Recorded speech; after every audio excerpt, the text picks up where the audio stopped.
අයිබෝන් මට ඔබතුමාගේ නමයි ඔබතුමා කොහේ ප්‍රදේශනන්ද මහකන්ද වෙදමඩුවේ පැමිණි කියලා කියන්න පුළුවන්ද? අයිබෝන් මගේ නම ප්‍රසන්න පුෂ්ප කුමාර. මම ආවේ කෑගල් ඉඳන්. ඔබතුමා වෙද මහත්මයා සම්බන්ධ වෙලා සම්බන්ධ කරගෙන වෙද සම සම්බන්ධයෙන් ඔබතුමා යම් සාසනුකූල ශාස්ත්‍රීය දේවල් සහ ඒ වෙදකම සම්බන්ධ දේවල් කරගෙන තියෙනවද? ඔව් මම මේක කරගෙන තියෙනවා. ඉස්සෙල්ලාම මට වෙද මහත්යාව මෙතෙන් එන්න කාරණාව සිද්ධ වුණේ ඇත්තරම මේ සමාජ මාධ්‍ය හරහා. ඒ කියන්නේ YouTube එකකින් තමයි වෙද මහත්යා ගැන මට දැනගන්න ලැබුණේ.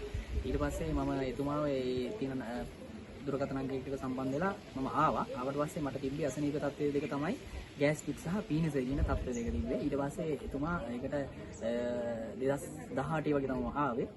අදටත් ලෙඩේ නෑ. එතකොට ඒ කාලේ වෙනකොට දෙහි කපලා අවශ්‍ය ඒ කියන්නේ ඖෂධ ක්‍රමවේදයක් දුන්නා. ඒ ඖෂධ ක්‍රමවේදය මම කියපු විදිහටම කරගෙන ගියා. අදටත් ඕනම කෑමක් බීමක් කාලා බීලා ඉන්න පුළුවන් ප්‍රශ්නයක් නෑ.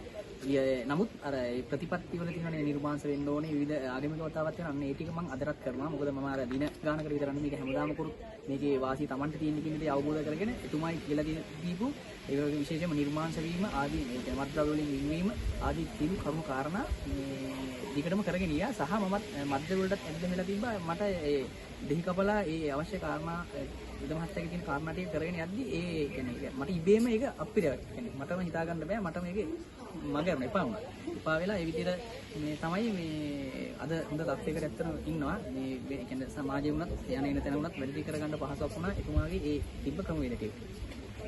වෙද මහත්තයාට අමතරව දේශන සංවිධානය කරමින් දේශන පවත්වනවා අපේ රටේ ජනතාව දැනුවත් කරගෙන ඒ වගේම ලොකු පින්කම් මාලාවල් ටිකක් කරගෙන යනවා. රට ජාතිය සම්බුසාසන වැඩ කටයුතු ටිකක් කරගෙන යනවා. ඒවට සම්බන්ධ වෙලා තියෙනවා. ඒ ගැන ඔබතුමාගේ අදහස් මොනවද අපිට කියන්න පුළුවන්? ඔව් ඇත්තටම විශේෂයෙන් සම්බන්ධ වෙනවා. මොකද එතුමාගේ මම ගොඩක්ම මම මේ මෙතෙන්ට සම්බන්ධ වෙන පළවෙනි කාරණා මගේ ලිලේ ගෙනව නෙවෙයි. මට මෙතුමාව සම්බන්ධ වෙන්න මෙතුමා රට ජාතිය ආගම සම්බුද්ධසනය කතා කරද්දී මට මෙතුමාව සම්බන්ධ කරගන්න තියෙන පිටුවහලක් වෙනවා. මම හිතුණා මට කතා කරපු දේවල් එක මට ඇත්තට රට ගැන යම් දෙයක් ඇති වුණා.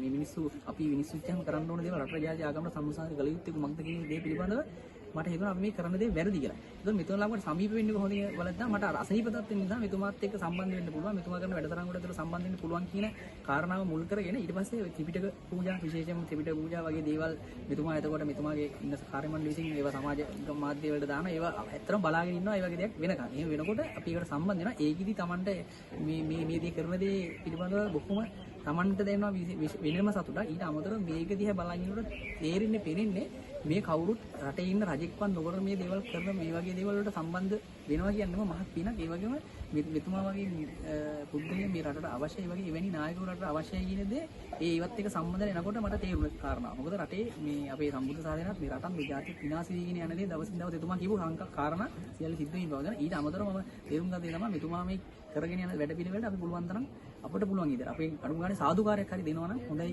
කියන තැන ඉඳලා තමයි මම කටයුතු කරේ. ඒක බොහොම සතුටුයි. ඒ කියන්නේ මොන හරි කරදරයක් දුකක් පීඩාවක් ඇති වුණත් මට මේ ලෝකේ ඒක අම්මට තාත්තටවත් කියන්න බෑ. ඒ අම්මගෙන් තාත්තගෙන් මත් ඒ අපිට බෑනේ කරදරයක් කියන පීඩා ගන්න. නමුත් අර විතුමත් එක්ක සම්බන්ධ කරපු ඒ වැඩසටහන් වල සම්බන්ධ ඒ දේවල් මතක් වෙනකොට Tamanට වෙනවම සතුටක්. ඒක මේ Tamanට තනිකමක් නෑ. මම මේ දේවල් වලට සම්බන්ධ වුණානි කියන දේ Tamanට ලැබෙනවා. ඒක මහා පිනක් එතුමාට ඇත්තටම. ඒ එහෙම තමයි මට මේ පිළිවෙල කියන්න තියෙන්නේ. ඒ දේ ඊට අමතරව වෙද මහත්මයා වෙදකම සම්බන්ධයෙන් යම් නිෂ්පාදන ටිකක් කරලා තියෙනවා. අංගම් ප්‍රාණ තෛලය, නීලකේශී තෛලය, ඇදුම තෛලය, පීනස් තෛලය, යම් විට වර්ගයක්, ඒ වගේම හෙළ 3-5ක ඒ වගේ දේවල් ඔබතුමා පාවිච්චි කරලා තියෙනවා. ඒ වගේම ඔබතුමා ගත්ත අත්දැකීම් මොනවද? ඔව් විශේෂ පළවෙනිම මම යමු වුණා හෙළ 3-5කට. ඒක ඉස්සලා මෙහෙන් අර ඒකේ සාම්පල් එකක් විතර මිලදී ගැනීමක් කරලා මම ඒක පාවිච්චි කරා. ඊට පස්සේ ඒක ගෙදර හැදුවා. ඇත්තටම ඒකේ ඒ කියන්නේ අඩුම ගානේ හෙම්බිරිස්සාවක්වත් හැදෙන්නේ නැහැ. ඒ වගේම පළවෙනි අනිත් කාරණා තමයි රටේ කොරෝනා තත්ත්වය තිබ්බනේ. කොරෝනා තියෙන කාලය තුළදී බය නැතුවම ඒක පාවිච්චි කරා. ඒ කියන්නේ හිම්බිරිස්සාවක්වත් ඒ කාලෙවත් හැදුන්නේ නැහැ. ඒක අනිත් කාරණාව තමයි වෙද මහත්තයාගේ නීලකේශී කියලා තෛලයක් තිබ්බා. ඒ තෙල් එක මම කොහොමද කොණ්ඩේ වල තින්නේ. ඒ කොණ්ඩේ වවන්න පටන් ගන්නකොටම එදා ඒක පාවිච්චි කරපු තෙල් එක සාමාන්‍ය වසර 2ක් විතර ඇතුළත කාලෙකට සෑහෙන විදිහකට කොණ්ඩේ ඇදෙන්න පටන් ගත්තා. එහෙම එකක් තියෙනවා.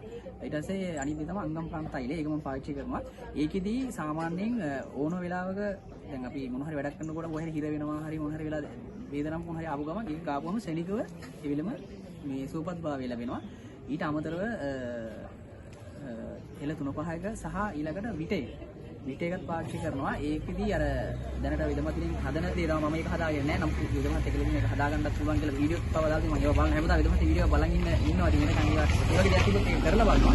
ඒ හැම දෙයකම ප්‍රතිඵලයේ 100ට මට 110ක්ම මට තියෙනවා. මම ඒ කියන විදිහට මේ දේ කරනවා. ඒක තමයි පළවෙනිම ඒ ඖෂධ සම්බන්ධ කියන්න තියෙන්නේ. ඊට අමතරව විදමහත්යාගේ තියෙනවා ආර්ථික වැඩ පිළිවෙලට අදාළව මුද්දක්.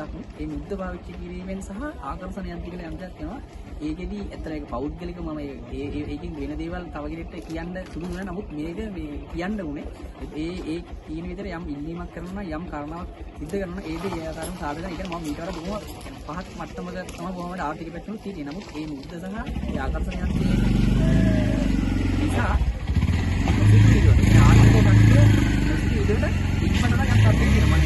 මාලිගා හදන්න තරම් තාම මම ඉවත් කිව්ව මට නෑ. නමුත් මම ඒක පාවිච්චි කරන කාලය තුළ මට 90ක විතර වගේ දැනට ප්‍රතිඵල තියෙනවා. ඒක ටිකක් මම හිතන 100ම තියෙනවා. නමුත් මම තාම එකපාරට නොවන දේවල්නේ.